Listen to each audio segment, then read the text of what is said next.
Madam आज के चले एসেছে আমাদের শ্যামল মোবাইল চৌরঙ্গি মোড় ব্রাঞ্চে। তো ম্যাম একটা ফোন পারচেজ করে নিলেন। তো ম্যামকে জিজ্ঞাসা করব, ম্যাম কেমন লাগছে আপনার? আমার খুব ভালো লাগছে। আমি বেলগড়িয়া থেকে এসেছি, এখানে শ্যামনগর চৌরঙ্গি মোড় ব্রাঞ্চে ওনাদের। আমি এই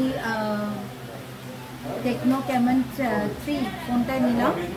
এটার সাথে ব্যাক কভার আর গ্লাস ফ্রি আছে। আমি একটা হেডফোনও এনাদের থেকে ফ্রি পেয়েছি। ফোনটা ইউজ করলাম কিছুক্ষণ, আধা ঘন্টা মতন আমি স্টোরেই ছিলাম। খুব ভালো হয়েছে ফোনটা। তো ম্যাম, তা আপনি বেলঘড়িয়া থেকে এসেছেন, তো শ্যামনগর থেকে বেলঘড়িয়ার মধ্যে অনেক দোকান পড়ে, তা আপনি শ্যামল মোবাইলে কেন আসলেন? অ্যাকচুয়ালি আমার একজন বন্ধু আমাকে বলেছিল এখানে আসতে। এখানকার দাদাদের ব্যবহার খুব ভালো সার্ভিস। অনেকক্ষণ ধরে ওনারা ধৈর্যের সাথে আমাকে ফোন দেখিয়েছেন। আমি অনেকবার মতো চেঞ্জ করেছি, এটা নেবো না ওটা নেবো, তাও ওনারা বিরক্ত হননি, আমাকে বারবার ফোন দেখিয়েছেন। তো ম্যাম, আপনি ফ্যামিলি মেম্বার বা ফ্রেন্ড সার্কেলকে সাজেস্ট করবেন যে শ্যামল মোবাইলে আসার জন্য? একদম একদম। আমার যে কেউ আমাকে জিজ্ঞেস করবে আমি বলবো এখানে এসেই ফোন নেওয়া। ওকে, অনেক ধন্যবাদ ম্যাডাম, আবার আসবেন। Thank you.